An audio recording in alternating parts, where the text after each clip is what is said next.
जिस पिता को अपनी बच्चियों का हाथ पकड़कर उन्हें चलना सिखाना था, जिस पिता को अपनी बच्चियों की जिंदगी को संवारना था, वही पिता अपनी बच्चियों का कातिल बन जाता है। वजह, एक पिता जिसकी 2 जुड़वा बेटियां थीं, मगर वो इस बात से खुश नहीं था कि उसके घर में बेटियों ने जन्म लिया है। एक पिता जो चाहता था कि उसके घर में बेटियां नहीं बल्कि बेटा हो। इस बात को लेकर पति पत्नी के बीच में काफी दिनों से झगड़ा चल रहा था। पति आए दिन इस बात को लेकर पत्नी पे ताना कसता, पत्नी उसका जवाब देती और दोनों के बीच में यह सिलसिला काफी लंबे वक्त से चल रहा था।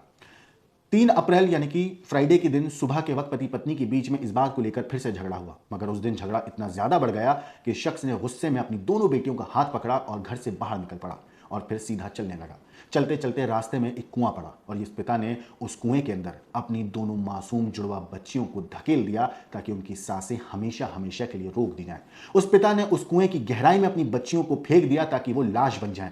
लेकिन जब गांव वालों को इस बारे में खबर हुई, पूरा गांव उस कुएं की तरफ दौड़ पड़ा। हर कोई इस उम्मीद से था कि काश ये बात झूठी निकले कि एक पिता अपनी बच्चियों का कत्ल करने वाला है, काश ये बात झूठी निकले कि एक पिता अपनी बच्चियों को मारने वाला है। लेकिन जब ये लोग, गांव के लोग वहां पहुंचे तो देखा कि उस कुएं में वाकई 2 लाशें फेंक दी गई हैं। 2 लड़कियों को जिंदा फेंक दिया गया है, मासूम जुड़वा बहनों को फेंक दिया गया है ताकि वो मर जाएं।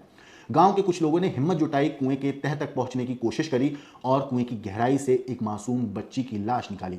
गांव के लोगों को जब पहली बार उस लाश को देखा तो उनका गुस्सा 7वें आसमान पर था। उन्होंने पिता को फौरन पकड़ा और उसे मारना शुरू कर दिया, उसकी पिटाई करनी शुरू कर दी।